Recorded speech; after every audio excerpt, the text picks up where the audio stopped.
Hello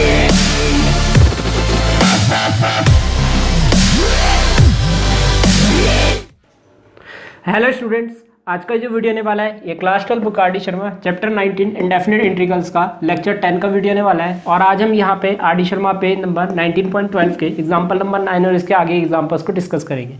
तो चलिए सबसे पहले एग्जाम्पल नंबर 9 को डिस्कस कर लेते हैं। तो यहाँ पे हमें करना है evaluate integration tan inverse root under 1 minus sine x upon 1 plus sine x d x. तो इसको हमें इंटीग्रेट करना है। चलिए गिवन लिख देते हैं। यहाँ पे है इंटीग्रेशन tan इनवर्स, और tan इनवर्स का एंगल जो है वो है under root 1 minus sine x upon 1 plus sine x, और ये हो जाएगा dx। तो जैसा कि मैंने आपको बताया था, सबसे पहले हमें यहाँ पे अंडर रूट एलिमिनेट करना होगा, तभी यहाँ पे इसका इंटीग्रेशन पॉसिबल हो पाएगा। और अंडर रूट को एलिमिनेट करने का एक ही तरीका है यहाँ पे कि हम अंडर रूट के अंदर होल स्क्वायर बना दें। तो ऑब्वियस सी बात है 1 माइनस साइन एक्स और 1 प्लस साइन एक्स का आपका होल स्क्वायर का फॉर्मूला है, तो वो वाला फॉर्मूला हम लगाएंगे जो मैंने आपको नोट पे लिखाया था। तो चलिए यहाँ पे उस फॉर्मूले को लिख देते हैं जो होल स्क्वायर वाला फॉर्मूला है। तो ये tan इनवर्स हो जाएगा, और यहाँ पे हो जाएगा under root 1 minus sine x होता है आपका cos x upon 2 minus sine x upon 2 इस पूरे का होल स्क्वायर। तो इस प्रकार से ये होल स्क्वायर आ गया है। और इसी प्रकार से यहाँ पे हो जाएगा डिनोमिनेटर का जो होगा, यहाँ पे पूरा अंडर रूट बना देते हैं। तो cos x अपॉन 2 बीच में प्लस है तो यहाँ पे भी प्लस आ जाएगा साइन एक्स अपॉन 2 का होल स्क्वायर। तो ये आ जाएगा। तो ये है। तो यहाँ पे क्या होगा, इसके बाद आप देख सकते हैं ये दोनों स्क्वायर से ये अंडर रूट कैंसिल हो जाएंगे। तो देखिए यहाँ पे क्या आएगा, इंटीग्रेशन यहाँ पे आएगा tan इनवर्स यहाँ पे हो जाएगा cos x upon 2 minus sine x upon 2 whole divided by cos x upon 2 plus sine x upon 2। तो इस प्रकार से ये हमारा आ जाएगा dx। तो यहाँ पे भी dx जरूर लिख दीजिएगा। तो अब हम क्या करेंगे, यहाँ पे tan इनवर्स है तो अंदर हम tan बनाने की कोशिश करेंगे। तो tan क्या होता है, tan होता है साइन अपॉन कॉस। इसका मतलब हम यहाँ पे क्या करेंगे, cos x अपॉन 2 से न्यूमिनेटर और डिनोमिनेटर में डिवाइड कर देंगे। तो यहाँ पे एंगल के अंदर डिवाइड कर रहे तो देखिएगा यहाँ पे हो जाएगा tan इनवर्स। तो पहले न्यूमिनेटर में डिवाइड कर लेते हैं cos x अपॉन 2 से। तो यहाँ पे cos x upon 2 upon cos x upon 2 1 minus sine x upon 2 cos x upon 2 tan x upon 2 हो जाएगा। और होल के डिवाइड में cos x upon 2 upon cos x upon 2 1 plus sine x upon 2 cos x upon 2 tan x upon 2 हो जाएगा। तो इस प्रकार से ये आपका बन जाएगा। इसके बाद आप 1 डॉट यहाँ जरूर लिख दीजिएगा। इसके बाद लगेगा आपका tan inverse x minus tan inverse y का फॉर्मूला। तो यहाँ पे मैं लिख देता हूँ आपको, आप याद कर लीजिएगा। tan inverse x minus tan inverse y का जो फॉर्मूला होता है वो होता है आपका tan inverse x minus y upon 1 plus x y. अगर आप गौर से देखेंगे यहाँ पे राइट हैंड साइड को देखिए और इसको देखिए, तो ये भी tan इनवर्स है। x की जगह 1 है, y की जगह tan x अपॉन 2 है। 1 प्लस x की जगह 1 है, y की जगह tan x अपॉन 2 है। तो इसका मतलब इसको अगर हम इस तरीके से लिखें तो इसको हम लिख सकते हैं tan inverse 1 minus tan inverse tan x upon 2। तो याद रखिएगा y की वैल्यू यहाँ पे tan x अपॉन 2 है। तो चलिए ये वाला फॉर्मूला लगाएंगे तो देखिए क्या होगा, क्योंकि ये राइट हैंड साइड आपको दे रखी। तो अगर मैं इसको लेफ्ट हैंड साइड के रूप में लिखूंगा, कैसे लिखूंगा, यहाँ पे लिखूंगा इंटीग्रेशन tan इनवर्स 1 माइनस, क्योंकि बीच में माइनस है, और tan इनवर्स और यहाँ पे y की वैल्यू अगर आप देखेंगे तो tan x अपॉन 2 है। तो tan x अपॉन 2 हो जाएगा यहाँ।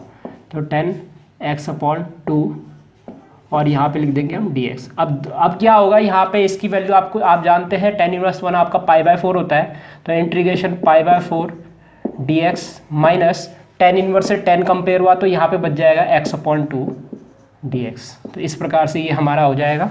तो जैसा कि आप जानते हैं π/4 कॉन्स्टेंट है, वो इंटीग्रेशन से बाहर आ जाएगा। π/4 integration 1 dot dx minus 1 upon 2 बाहर आ जाएगा इंटीग्रेशन x डॉट dx। तो यहाँ पे हो जाएगा π/4, 1 का इंटीग्रेशन x होता है माइनस का 1 अपॉन 2, x का इंटीग्रेशन होता है x square upon 2 plus c। अब इंटीग्रेशन हो चुका है तो प्लस c लिख देंगे। तो π/4 x minus x square upon 4 plus c। तो ये हमारा फाइनल आंसर हो जाएगा इस वाले क्वेश्चन के लिए। तो इस प्रकार हमारा एग्जाम्पल नंबर 9 यहीं पर समाप्त होता है। तो चलिए अब यहाँ पे हम फिफ्थ इंटीग्रल फॉर्म की तरफ चलते हैं। तो ये इंटीग्रल फॉर्म नंबर 5 है आपका, जो कि है इंटीग्रेशन ऑफ एक्सपोनेंशियल फंक्शंस। तो अब यहाँ पे हम एक्सपोनेंशियल फंक्शंस का इंटीग्रेशन करना सीखेंगे। तो चलिए यहाँ पे हम एग्जांपल नंबर 10 का फर्स्ट और सेकंड पार्ट यहाँ पे डिस्कस कर लेते हैं, जो कि आपका इंटीग्रेशन ऑफ एक्सपोनेंशियल फंक्शंस ही है। तो चलिए पहला पार्ट डिस्कस कर लेते हैं। तो पहले पार्ट में आपको गिवन है इंटीग्रेशन e की power x log a plus e की power a log x plus e की power a log a dx। तो ये हमें यहाँ पे गिवन है। तो चलिए यहाँ पे सबसे पहला क्या करेंगे, यहाँ पे हम log की प्रॉपर्टी लाएंगे। जैसे कि आप जानते हैं log के आगे जो भी टर्म होती है वो log की एंगल की पावर में आ जाती है। तो यहाँ पे हम देखिए इसको क्या लिखने वाले हैं, ये हो जाएगा e की power log a to the power x। तो यहाँ पे ये जो x था ये a की पावर में आ चुका है, जिसको हम a की पावर x लिख देंगे। प्लस यहाँ पे भी सेम टू सेम यही काम करेंगे। तो e की पावर log x की पावर a, तो ये x a जो है ये x की पावर में आ चुका है, ये आपकी log की प्रॉपर्टी होती है। प्लस e log a की पावर a, तो ये सब हमारी log की प्रॉपर्टी है। तो log के आगे जो भी टर्म होती है log के एंगल की पावर में वो वहाँ पे आ जाती है। तो चलिए यहाँ पे हम अब नेक्स्ट प्रॉपर्टी लाएंगे। जैसे कि आप जानते हैं e log को हम हटा देते हैं, तो इसको हम a की पावर x लिख सकते हैं। तो इंटीग्रेशन यहाँ पे हो जाएगा हमारा a की पावर x। जैसा कि आप जानते हैं e log x equal to x लिखते हैं, तो उसी प्रकार से e log यहाँ पे e log a की पावर x को a की पावर x लिख सकते हैं। तो e log आप यहाँ से हटा देंगे, जो बचेगा उसको यहाँ लिख देंगे। सेम टू सेम इसको हम x की पावर a लिखेंगे। यहाँ पे आप देख सकते हैं ये x की पावर a है। प्लस यहाँ पे e log हटा देंगे तो ये a की पावर a आ जाएगा, तो ये a की पावर a। अगर आपको इस प्रॉपर्टी के बारे में नहीं पता तो आपको डिफरेंशिएशन चैप्टर देखना चाहिए, वहाँ पर हमने इसका काफ़ी बार यूज़ किया हुआ है। तो चलिए यहाँ पर अब हम इंटीग्रेशन कर लेते हैं। तो मैं यहाँ पे अलग अलग ले लेता हूँ, इंटीग्रेशन a की power x dx plus integration x की पावर a dx प्लस यहाँ पे हो जाएगा इंटीग्रेशन a की पावर a dx। तो इस प्रकार से हो जाएगा। तो ये a की पावर x का इंटीग्रेशन होता है a की पावर x अपॉन में log बेस में e एंगल में a, प्लस x की पावर a का इंटीग्रेशन होता है x की power a plus 1 upon a plus 1। तो ये x की पावर n की फॉर्म में, इसलिए ये इस प्रकार से हो जाएगा। और क्योंकि a की पावर a कांस्टेंट है तो ये हो जाएगा a की power a x plus C. तो जैसे कि आप जानते हैं कांस्टेंट को हम बाहर लिख सकते हैं, तो मैं इस प्रकार से इसको लिख देता हूँ a की power a 1 dot D S 1 का इंटीग्रेशन x प्लस सी। तो ये वाला पार्ट हमारा यहीं पे समाप्त होता है। चलिए सेकंड पार्ट की तरफ चलते हैं हम यहाँ पे। तो यहाँ पे देखिए सेकंड पार्ट में हमें क्या गिवन है, integration x upon m plus m upon x plus x की पावर m प्लस m की पावर x ये dx। तो ये हमें क्वेश्चन में गिवन है। तो सबसे पहले हम काम क्या करेंगे, यहाँ पे कांस्टेंट को बाहर ले लेंगे। तो यहाँ से अगर सबसे पहले इंटीग्रेशन को अलग अलग ले जाते हैं फिर कांस्टेंट को बाहर लेते हैं। तो पहले हम इंटीग्रेशन को अलग अलग ले जाएंगे। तो यहाँ पे हो जाएगा x की power m dx plus integration m upon x upon m dx plus m upon x dx plus x की power m dx plus integration m की पावर x dx। तो ये इंटीग्रेशन के साइन हमने सबके साथ अलग अलग लिख दिए। कांस्टेंट बाहर आ जाएगा, m आपका कांस्टेंट है तो 1 अपॉन m बाहर, integration x dot dx plus यहाँ से m आपका बाहर आ जाएगा तो m बाहर 1 अपॉन x dx प्लस ये आपका x की पावर m ही रहेगा, x की पावर m dx और प्लस यहाँ पे हो जाएगा इंटीग्रेशन m की पावर x dx। तो इस प्रकार से ये हो जाएगा। तो 1 अपॉन m, तो x यहाँ पे आपका x की पावर 1 है तो ये हो जाएगा x स्क्वायर अपॉन 2। तो x स्क्वायर अपॉन 2 हो जाएगा, इसका x का integration x square upon 2 m और ये होगा आपका log x। तो यहाँ पे log x हो गया प्लस ये आपका x की पावर n की फॉर्मूले की तरह है तो ये हो जाएगा x की पावर m प्लस 1 अपॉन में m प्लस 1 और प्लस यहाँ पे हो जाएगा इसका इंटीग्रेशन होगा कांस्टेंट की पावर वेरिएबल तो m की power x upon log m, log constant और आगे आप लिख सकते हैं प्लस का c। तो यहीं पे आप यहाँ पे आंसर छोड़ सकते हैं। फिलहाल मैं इसको मल्टीप्लाई कर देता हूँ, एक लाइन और एक्स्ट्रा आ जाएगी यहाँ पे x square upon 2m plus log, चाहे तो आप इसको m log x ही लिख दीजिए या फिर आप ये कर सकते हैं m को पावर में ले जा सकते हैं तो log x की पावर m भी इसको आप लिख सकते हैं। तो आप फिलहाल ऐसे ही छोड़ दीजिए प्लस x की power m plus 1 upon m plus 1 plus x m की power x upon log m plus C.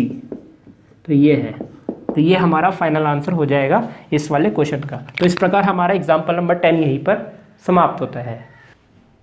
तो चलिए एग्जाम्पल नंबर 11 की तरफ चलते हैं, फर्स्ट और सेकंड पार्ट की तरफ। तो पहले हम फर्स्ट पार्ट को डिस्कस कर लेते हैं। तो फर्स्ट पार्ट में हमें यहाँ दे रखा है 2 की पावर x प्लस 3 की पावर x अपॉन में 5 की पावर x dx। तो ये हमें यहाँ पे दे रखा है। तो देखिए आप जानते हैं इंटीग्रेशन में आपके पास डिवीजन रूल होता नहीं है, तो इसके लिए आप क्या करेंगे, डिनोमिनेटर को एलिमिनेट करने की कोशिश करेंगे। और डिनोमिनेटर एलिमिनेट अगर नहीं हो रहा है यहाँ पे, तो आप यहाँ पे डिनोमिनेटर सेपरेट कर सकते हैं। तो यहाँ पे कितनी भी कोशिश कर लीजिए, डिनोमिनेटर यहाँ पे एलिमिनेट नहीं होगा। तो एक ही तरीका है आपके पास यहाँ पे कि आप डिनोमिनेटर को सेपरेट कर लीजिए। तो यहाँ पे मैं डिनोमिनेटर को सेपरेट करता हूँ न्यूमिनेटर के साथ अलग अलग। तो ये हो जाएगा 2 की पावर x अपॉन 5 की पावर x, इस प्रकार से लिख देता हूँ, प्लस 3 की पावर x अपॉन 5 की पावर x, और यहाँ पे हो जाएगा dx। तो इस प्रकार से हमने यहाँ पे लिख दिया।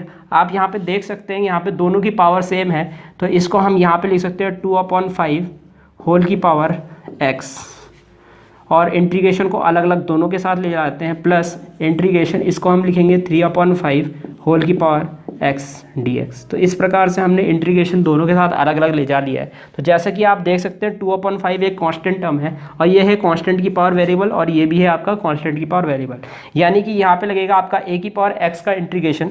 तो a की पावर x का इंटीग्रेशन होता है a की power x upon log a की वैल्यू यहाँ 2/5 है। तो ये आ जाएगा आपका इस वाले का इंटीग्रेशन। यहाँ बेस में आपका e भी होता है, प्लस यहाँ पे हम लिखेंगे 3/5 होल की power x upon log base में e, और ये हो जाएगा 3/5 और प्लस c। तो ये आपका फाइनल आंसर हो जाएगा इस वाले क्वेश्चन के लिए। तो चलिए यहाँ पे सेकंड पार्ट की तरफ चलते हैं।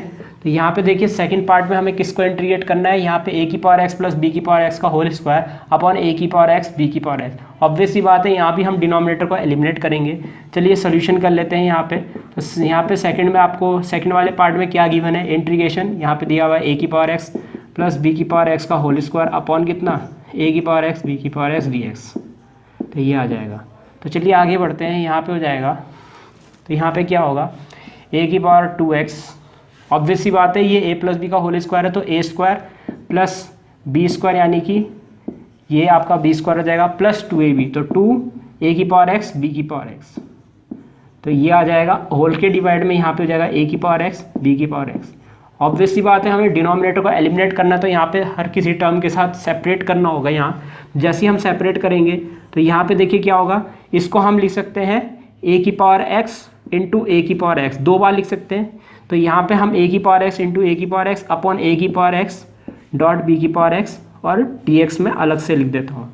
प्लस यहाँ पे देखिए क्या होगा, ये होगा b की पावर x डॉट b की पावर x, क्योंकि ये b की पावर x का होल स्क्वायर है, तो यहाँ पे b की पावर x डॉट b की पावर x लिख सकते हैं, यानी b की पावर x और b की पावर x का मल्टीप्लाई, यहाँ हो जाएगा a की पावर x b की पावर x प्लस, तो यहाँ पे हम dx लिख देते हैं, प्लस इंटीग्रेशन 2a की पावर x b की पावर x अपॉन a की पावर x b की पावर x dx। तो यहाँ पे ये आ जाएगा, ये कैंसिल हो जाएगा इसका इसके साथ। तो यहाँ पे हम a की पावर x से a की पावर x कैंसिल करेंगे, b की पावर x से b की पावर x कैंसिल कर देंगे। तो अगर आप इसको कंबाइन करते हैं तो ये हो जाएगा a अपॉन b होल की power x dx plus integration b upon a whole की पावर x dx प्लस यहाँ पे क्या आ जाएगा, यहाँ पे आप ये सिर्फ 2 बचा है तो 2 को बाहर ले लीजिए, और यहाँ बचेगा 1 डॉट dx। चलिए इंटीग्रेट कर लेते हैं। तो ये भी कांस्टेंट की पावर वेरिएबल ही है आपका, तो ये हो जाएगा, इसका इंटीग्रेशन होगा यानी कि कैपिटल A की पावर x मान लीजिए इसको, कैपिटल A की पावर x है, तो ये हो जाएगा कैपिटल A की power x upon log capital A की वैल्यू a अपॉन b। तो ये आ जाएगा, और बेस में इसका e होता है, प्लस यहाँ पे भी हम लिखेंगे b अपॉन a होल की power x upon log base में e, और यहाँ पे आ जाएगा b अपॉन a, और प्लस यहाँ पे हो जाएगा 2x प्लस c। तो ये आ जाएगा 1 का इंटीग्रेशन x हो जाएगा, तो 2x प्लस c हो जाएगा। तो यहाँ पे आपका आंसर आ चुका है, तो ये वाला आपका आंसर हो जाएगा। तो बड़े आसानी से आप क्या कर सकते हैं, डिनोमिनेटर को सेपरेट कीजिए, फिर a की पावर x की फॉर्म में इसको बना दीजिए, और फिर इसका इंटीग्रेशन कर दीजिए। तो इस प्रकार हमारा एग्जाम्पल नंबर 11 यहीं पर समाप्त होता है। तो स्टूडेंट्स इस प्रकार ये वीडियो यहीं पर समाप्त होता है। उम्मीद है आपको वीडियो समझ आया होगा। इसके नेक्स्ट वीडियो में हम आगे एग्जांपल्स डिस्कस करेंगे। इस वीडियो को देखने आपका बहुत बहुत धन्यवाद। अगर आपको वीडियो समझ आया तो आप इसको लाइक जरूर कर दीजिएगा और अपने दोस्तों को इसको शेयर जरूर कर दीजिएगा और इस चैनल को सब्सक्राइब भी जरूर कर दीजिएगा, क्योंकि मैं आगे भी इसी तरह के वीडियोज आपके लिए लाता रहूँगा। तो सब्सक्राइब जरूर कर दीजिएगा। फिलहाल के लिए इस वीडियो में इतना ही। मिलते हैं हमारे नेक्स्ट लेक्चर में।